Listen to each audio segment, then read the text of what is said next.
नमस्कार मित्रांनो, संकल्प एमपीएससी मध्ये तुम्हा सर्वांचे स्वागत आहे। आज आपण एमपीएससी राज्यसेवा पूर्व परीक्षा प्रश्नपत्रिकेचे सखोल विश्लेषण करणार आहोत। नुसती उत्तरे पाठ न करता त्यामागचे विज्ञान आणि तर्क काय आहे हे आपण लाईव्ह क्लासच्या माध्यमातून समजून घेऊया। स्वातंत्र्यानंतर 7 दशके उलटूनही भारतात दारिद्र्य का टिकून आहे असा हा प्रश्न आहे। याचे मुख्य कारण म्हणजे आपली मोठी लोकसंख्या आजही उत्पादन क्षमता कमी असलेल्या कृषी क्षेत्रावर अवलंबून आहे।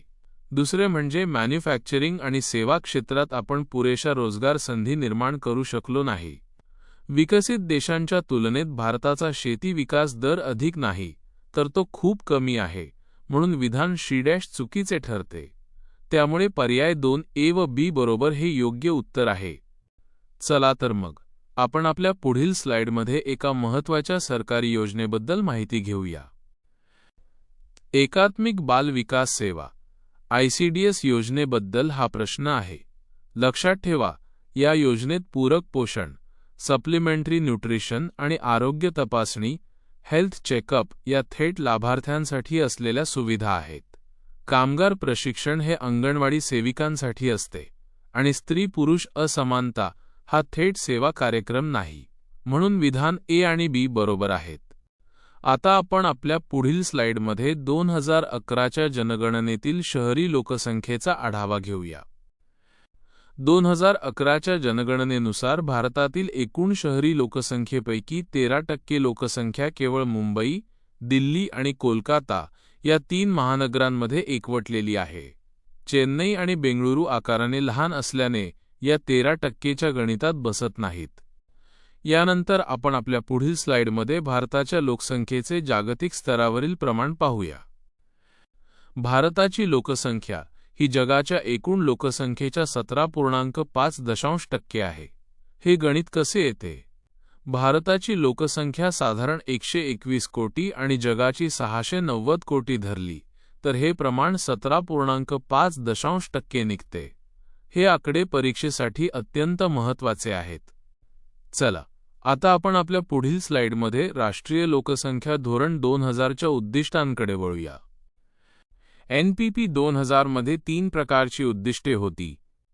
त्यापैकी तात्काळ उद्दिष्ट म्हणजे सार्वत्रिक लसीकरण आणि माताबाल आरोग्य गरजा पूर्ण करणे।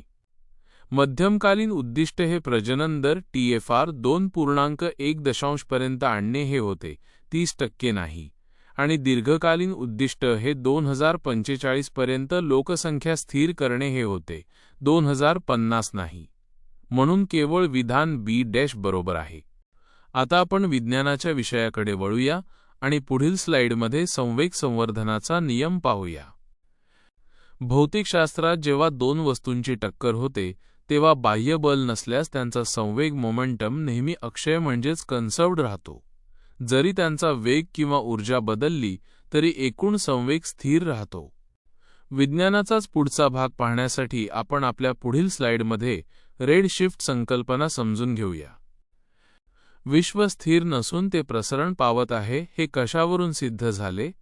तर ते तांबडे सरकलेले विचलन रेडशिफ्टमुळे।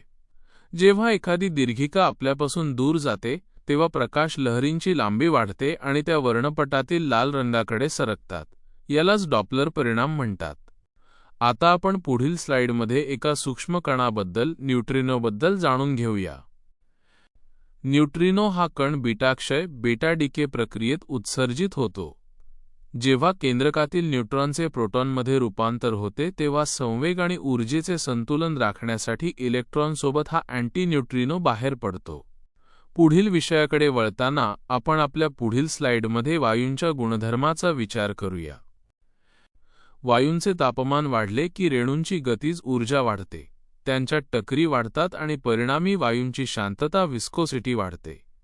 द्रव्यांच्या बाबतीत मात्र हे अगदी उलट घडते, तिथे तापमान वाढल्यास शांतता कमी होते। हा फरक नीट लक्षात ठेवा। चला आता आपण पुढील स्लाइडमध्ये उष्णता प्रवाहाचे एक गणिती उदाहरण पाहूया। उष्णता प्रवाहाचा दर Q हा क्षेत्रफळाशी समानुपाती आणि लांबीशी व्यस्तानुपाती असतो। दिलेल्या गुणोत्तरानुसार 1 ते 2 लांबी आणि 2 ते 1 क्षेत्रफळ सूत्रात किमती टाकल्यास उत्तर 4 ते 1 असे येते. अशा प्रकारची गणिते आयोगाकडून वारंवार विचारली जातात. आता आपण विजेच्या प्रवाहाचा अभ्यास करण्यासाठी पुढील स्लाइडकडे जाऊया. ओहमच्या नियमानुसार I बरोबर V/R. जेव्हा आपण परिपथामधील एकूण रोध काढतो तेव्हा तो साधारण 2.37 ओमेगा येतो. त्यावरून विद्युत प्रवाह अंदाजे 0.84 A येतो, जो दिलेल्या पर्यायांपैकी 1.0 च्या सर्वात जवळ आहे. विज्ञानानंतर आता जीवशास्त्रातील आजारांची माहिती घेण्यासाठी पुढील स्लाइडमध्ये पाहूया. लिंबूवर्गीय फळांवर पडणारा सिट्रस कॅन्कर. सिट्रस कॅन्कर हा रोग जीवाणू बॅक्टेरियामुळे होतो. या जीवाणूचे नाव झॅन्थोमोनास असे आहे. यामुळे पानांवर आणि फळांवर तपकिरी रंगाचे डाग पडतात.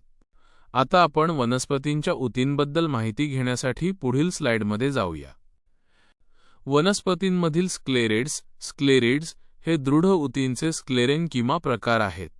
यामध्ये मॅक्रोस्क्लेरेड्स, ऑस्टिओस्क्लेरेड्स आणि स्टेरोस्क्लेरेड्स यांचा समावेश होतो. ट्रॅकिड्स हे जलवाहिनीचा सायलम भाग आहेत, म्हणून ते यात येत नाहीत. चला तर मग पुढील स्लाइडमध्ये आपण पानांच्या श्वसनाची प्रक्रिया पाहूया. पानांची छिद्रे स्टोमॅटा उघडण्यासाठी पोटॅशियम K अधिक आयन कारणीभूत असतात. जेव्हा रक्षक पेशींमध्ये पोटॅशियम जमा होते तेव्हा ऑस्मॉसिसमुळे पाणी आत शिरते, पेशी फुगतात आणि छिद्र उघडते. आता आपण आपल्या शेवटच्या प्रश्नासाठी पुढील स्लाइडमध्ये जाऊया. स्पायरोगायरा या शेवाळाला पॉन्ड सिल्क म्हणतात, कारण ते हाताला गुळगुळीत लागते. यात सर्पिलाकार हरितलवके असतात आणि हे झिग्नेमॅटेसी कुळातील आहे. महत्त्वाचे म्हणजे हे गोड्या पाण्यात आढळते, साऱ्या पाण्यात नाही. म्हणून विधान B- चुकीचे आहे. तर मित्रांनो, आजच्या विश्लेषणातून आपण 3 महत्त्वाचे मंत्र शिकलो. एलिमिनेशन मेथड वापरा, पाठांतरापेक्षा संकल्पना कॉन्सेप्ट स्पष्ट ठेवा आणि आकडेवारीची अचूकता राखा. अशाच सखोल विश्लेषणासाठी आपल्या संकल्प MPSC अकॅडमीला नक्की सबस्क्राईब करा आणि हा व्हिडिओ लाईक शेअर करायला विसरू नका. तुमच्या काही शंका असतील तर कॉमेंटमध्ये नक्की सांगा. धन्यवाद.